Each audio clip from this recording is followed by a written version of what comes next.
Picture this, a perfectly ordinary Earthling, armed with an autographed copy of the Hitchhiker's Guide to the Galaxy, a gift so improbably perfect it could only have been delivered by an even fruitier hitchhiker, finds himself in London for a dreary investment meeting.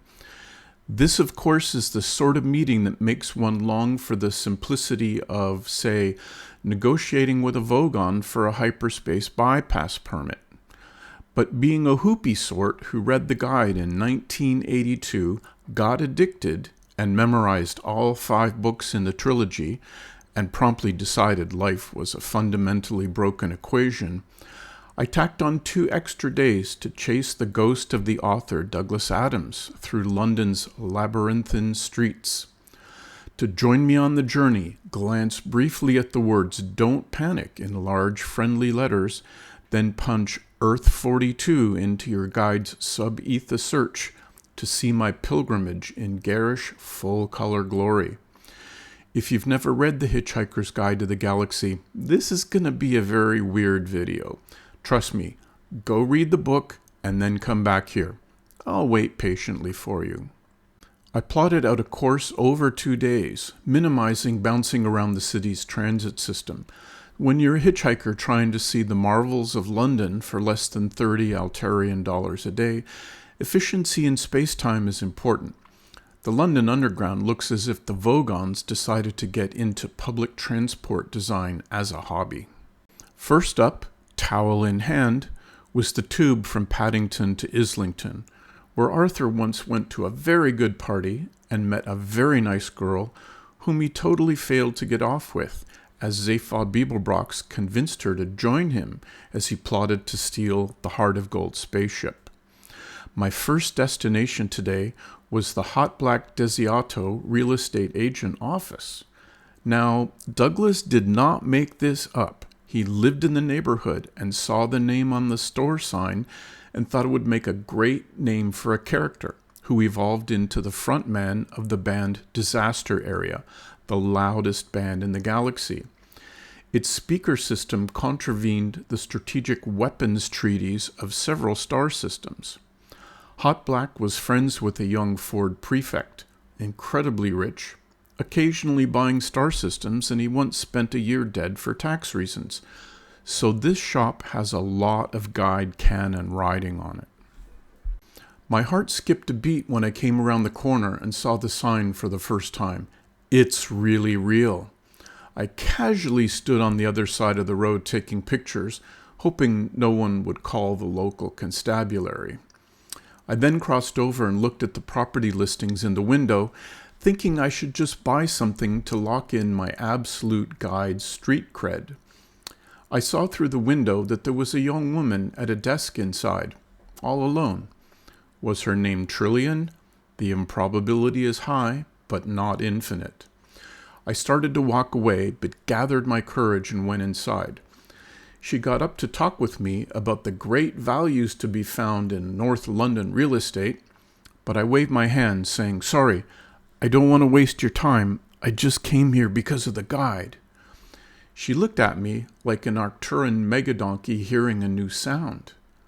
My jaw dropped when she said she didn't know what I was talking about. She was a new employee, and nobody there had told her about the importance of this agency to the guide. I launched into a passionate, slightly unhinged lecture about Douglas, Hot Black's tax-dodging rock star persona, and the book's unimpeachable brilliance. She was surprised that her company was so famous and promised that she would read the books. It looks like she has a lot of time on her hands there, so it's good to get paid to read the best book ever written. After the adrenaline high of Hot Black Shop, it was time to crash into the depths of despair and go to Highgate Cemetery to visit Douglas's grave.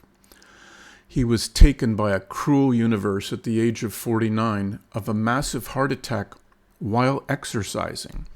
I think Douglas would have given a writer's poetic license thumbs up to the irony of that.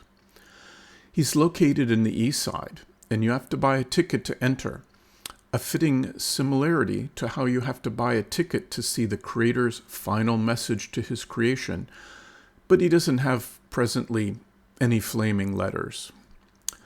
Douglas is in good company there, along with Karl Marx, known for socialism, Michael Faraday, known for electromagnetism, and George Michael, known for sexyism. Douglas is just down a small hill on the left. He has a simple gravestone, which is decorated by fans from around the world with pens and things with 42 written on them.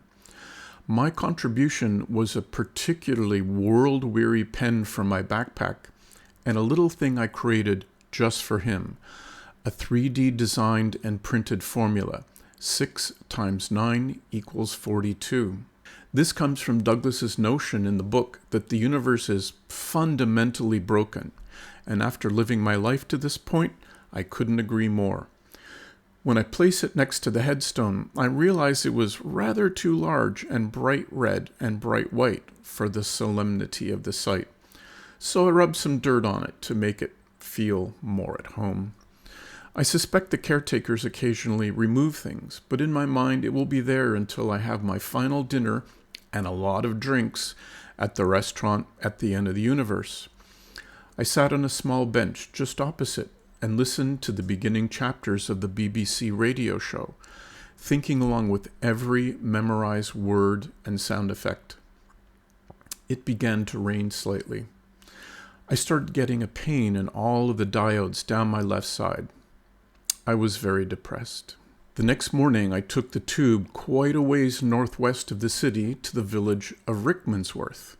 This is, of course, the town where Fenchurch had her revelation, understanding in a flash what's been going wrong all this time and how to make the world a good and happy place. Nearly 2,000 years after one man had been nailed to a tree for saying how great it would be to be nice to people for a change, and spilling her tea in the process. I alighted from the train station and took a short walk to the main street. I quickly spied a likely Fenchurch-friendly cafe and went inside, hoping to get a revelation of my own, even a little one. Sadly, the universe had other ideas, as the cafe's payment machine was broken. Not having any Flanian pobble beads on me, I couldn't in good faith order tea and then run away. I went to a slightly less Fenchurchish cafe across the street and had ice cream to soothe my disappointment that all the dolphins are gone. A 2-tube ride back into the city took me through Baker Street and then a short walk to Fenchurch Street Station. Now I realize that the universe is really zarking with me because the station was closed. The entire station closed, not open, fundamentally sealed off from customers. I pressed my nose to the glass and looked for the area where one would queue for tickets and pass the time by conceiving a child in the hours that it takes to reach an actual ticket seller. There would be no new Fenchurches conceived here today, but fingers crossed for tomorrow. Trivia alert. Douglas was going to use Paddington Station for this part of the book, but he was worried about getting into a copyright war with Megadodo, the giant publishing conglomerate on Ursa Minor that owns Paddington Bear. Next up was a long, hot bus ride to Lord's Cricket Ground. This is, of course, where the cricket battle droids landed and stole the ashes, which are, of course, the remnants of the wooden pillar of nature and spirituality. Arthur attempts to fulfill his childhood dream of bowling at Lord's, but at the last second he realizes his red cricket ball is really the ultimate weapon that would destroy the universe. I briefly thought about buying a replica of the Ashes trophy in the gift shop, but ended up with a child's red cricket ball.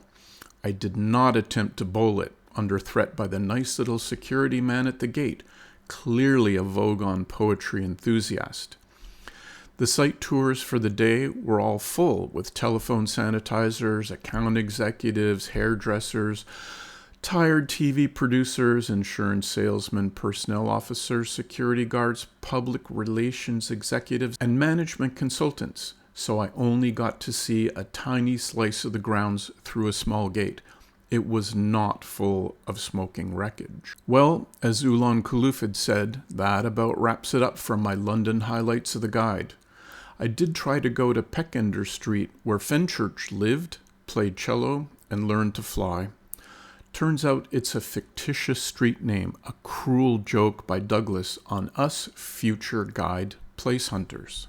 And so, my fellow Galactic hitchhikers, I left London clutching my towel, a slightly dented cricket ball, and a heart refilled with love for Douglas.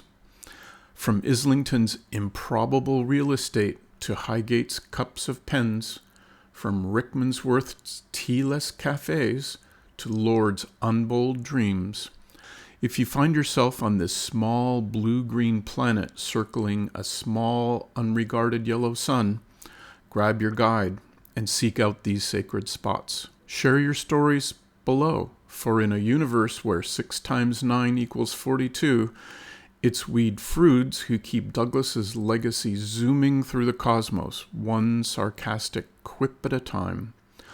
Don't panic, and always remember, the answer to life, the universe, and everything is 42.